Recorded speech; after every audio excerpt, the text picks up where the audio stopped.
आज संसद के मॉनसून सत्र का 18वां दिन है। बड़ी खबर के साथ में बुलेटिन की शुरुआत करेंगे। संसद में आज कई अहम मुद्दों पर चर्चा होगी। संसद परिसर में विपक्ष लगातार प्रदर्शन कर रहा है। बिहार में एसआईआर के मुद्दे पर प्रदर्शन कर रहा है और आइए सीधे आपको दिखाते हैं लोकसभा की कार्रवाई शुरू हो चुकी है। सदनों में एक बार तस्वीरें देख लेते हैं। Question number 341 Shri Arun Nehru sir. Question number 341 sir. माननीय मंत्री महोदय,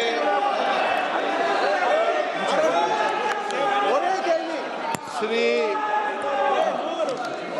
Arun Nehru ji. Sir question number 341 sir.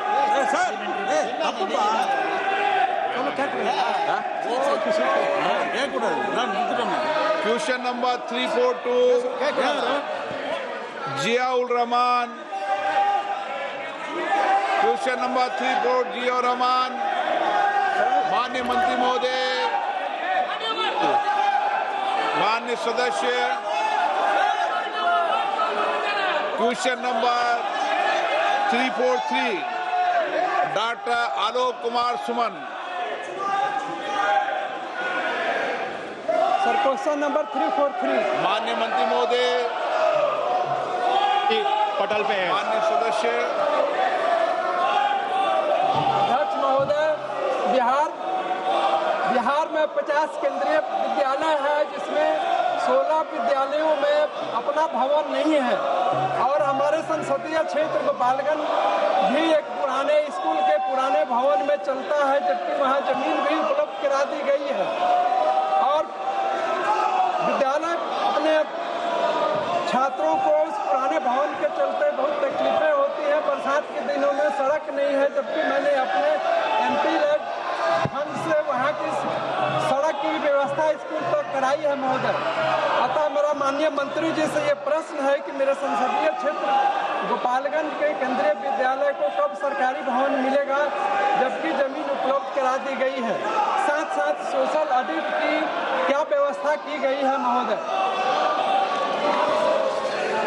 सभापति जी, वैसे मुख्य प्रश्न से संबंधित इनका पूरक सवाल नहीं है, लेकिन माननीय सदस्य अपने क्षेत्र के लिए प्रयासरत हैं और मैं इसलिए उनको जानकारी देना चाहता हूँ। गोपालगंज 2004 में सिविल सेक्टर में केंद्रीय विद्यालय स्थापित हुआ और अभी ये टेम्परेरी अकोमोडेशन में ही चल रहा है। अभी उसकी कार्रवाई परमानेंट में शिफ्ट करने की चालू है। 4.63 एकड़ जो ज़मीन है अभी राज्य सरकार ने ट्रांसफ़र भी केवीएस को किया है, इसलिए वो इन प्रोसेस है। मैं वो जानकारी इनको देना चाहता हूँ। बाकी सोशल ऑडिट की उन्होंने बात की है। इस संबंध में सेफ्टी पे ज़ीरो टॉलरेंस पॉलिसी है, एनईपी में प्राविधान है और समय समय पे भारत सरकार भी राज्य सरकारों को, स्टेट बोर्ड्स को, सभी बोर्ड्स को, सभी मैनेजमेंट के स्कूलों को इस संबंध में गाइडलाइन भी जारी करती है। कोई समझौता बच्चों के सेफ्टी से हम नहीं कर सकते हैं और समय समय पे समग्र शिक्षा में भी जो राज्य सरकार प्रस्ताव देती है इंफ्रास्ट्रक्चर को अपग्रेड करने के लिए, उस पर भी भारत सरकार उनका सहयोग राज्यों का करती है। सेफ्टी ऑडिट के लिए भी हमने गाइडलाइन जारी किए हैं। हाल में मैं जानकारी देना चाहता हूं, जो हमारा कम्युनिकेशन राज्यों के साथ हुआ है वो उसकी जानकारी मैं देना चाहता हूं कि 26 जुलाई को मिनिस्ट्री ऑफ एजुकेशन ने डायरेक्टिव दिया सभी राज्य सरकारों को, यूटीज को, to ensure student safety and well being including structural safety of school building. 7 अगस्त 2025 को भी हमने एक और डायरेक्टिव जारी किया।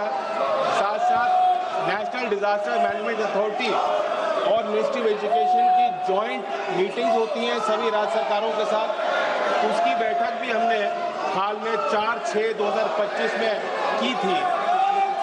सोशल सेफ्टी ऑडिट और की जानकारी भी जो है यूडेस के माध्यम से हमें मिलती है। सभी राज्य सरकारों के आंकड़े हमारे पास जो राज्य सरकार के माध्यम से आते हैं, उस संबंध में बताना चाहता हूँ कि स्ट्रक्चरल और सेफ्टी ऑडिट में बिहार में 63% स्कूल्स का स्ट्रक्चरल और सेफ्टी ऑडिट हुआ है, जो यूडेस की जानकारी मैं साझा कर रहा हूँ। माननीय सदस्य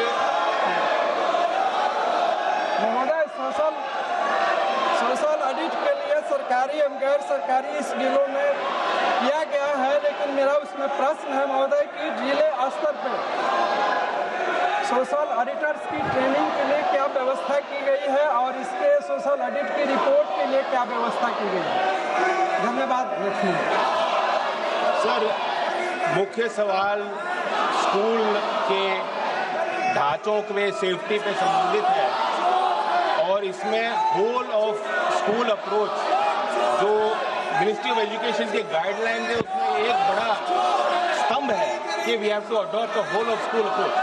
उसमें सारे स्टेक होल्डर्स को शामिल किया जाता है, टीचर्स को सेंसिटाइज करना, एनडीएमए की जो गाइडलाइन है वो सभी राज्यों के लिए अनिवार्य है। मिनिस्ट्री ऑफ एजुकेशन की गाइडलाइंस हम राज्यों को देते हैं, उसमें वो एडिशन कर सकते हैं, मॉडिफिकेशन कर सकते हैं और इसके अंतर्गत समग्र शिक्षा में भी जो हमने सिस्टम्स बनाए हैं उसमें स्टेक होल्डर के साथ लगातार मीटिंग्स होती हैं, पेरेंट्स को इन्वॉल्व किया गया है ताकि गवर्नेंस सिस्टम में सभी स्टेक होल्डर्स का से रहे और हम रिफॉर्म कर पाए।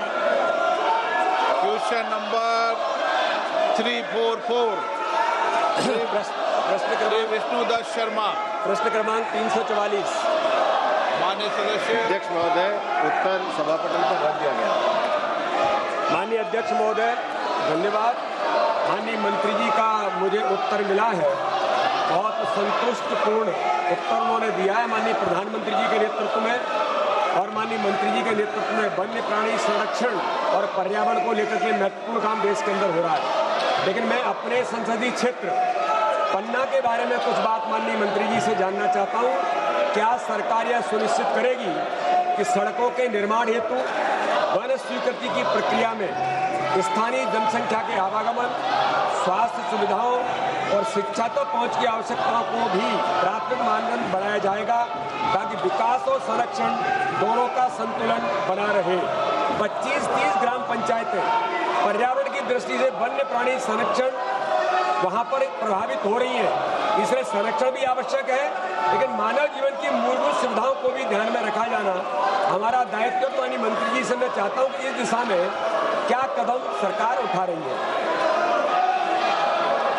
माननीय अध्यक्ष महोदय, वन संरक्षण के लिए हमारे देश में जो राष्ट्रीय उद्यान है यह राज्य सरकारों के द्वारा संरक्षित वन घोषित किए गए हैं।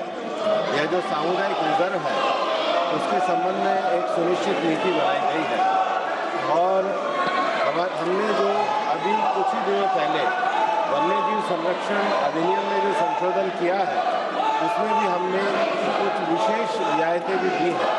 इसको एक नीति के अंतर्गत किया जाता है और स्थानीय समुदायों को लाभ मिले इसके संबंध में जो राष्ट्रीय वन्यजीव अधिनियम में जो नए प्रावधान है उसके अंतर्गत सुनिश्चितता की गई है और उसका हम पूरी तरीके से पालन करते हैं।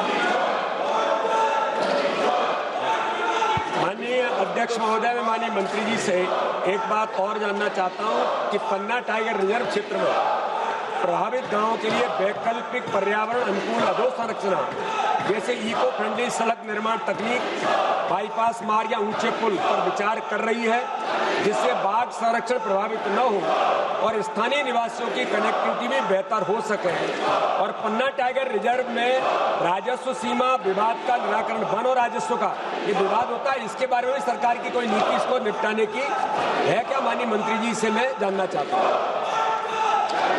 महोदय कि जो स्थानीय वन है उसके संबंध में अगर इको सेंसिटिव जोन घोषित करना होता है तो उसके द्वारा राज्य सरकार के द्वारा प्रस्ताव आते हैं और राज्य सरकार के प्रस्ताव आने के बाद ही केंद्र जो राष्ट्रीय वन्यजीव बोर्ड है वो उसके ऊपर कोई समीक्षा कर सकता है। दूसरा जो विषय पन्ना के बारे में कहा है, मैं आपको ये कहना चाहता हूँ कि पन्ना देश का एक बहुत महत्वपूर्ण बाघ संरक्षित क्षेत्र है। पन्ना की जो इकोलॉजी है, पन्ना की जो वाटर बॉडीज है और पन्ना में जो विशेष रूप से केवल बाघ ही नहीं बल्कि बर्ड्स के भी संरक्षण के लिए कार्य होता है, हमारी सरकार पूरी तरीके से कार्य कर रही है। मैं स्वयं पन्ना जाकर के आया था। माननीय सदस्य महोदय ने जो एक और विषय कहा है कि इसके संबंध में एक जो हाईवे वगैरह के लिए जो उन्होंने पुल वगैरह की बात करी है वो निर्णय लेने के लिए एक प्रक्रिया है हमारी कुछ साइंटिफिक बॉडीज हैं, एक्सपर्ट्स की राय है, राज्य सरकार की अनुशंसाएं हैं, उन सबको ध्यान में रखने के बाद ही विस्तृत रूप से विचार करने के बाद निर्णय लिया जाता है, ताकि जो हमारे देश के ये जो वन्य क्षेत्र हैं ये पूरी तरीके से सुरक्षित रहें। श्री गणेश सिंह जी। अध्यक्ष महोदय, मैं माननीय मंत्री जी से पूछना चाहता हूं कि राष्ट्रीय राजमार्ग 75 जो है ये खजुराहो बेमीठा से होकर के पन्ना होते हुए सतना से सिंगरौली तक जाता है और वो सिर्फ पन्ना टाइगर रिजर्व से जो डिस्ट्रिक्ट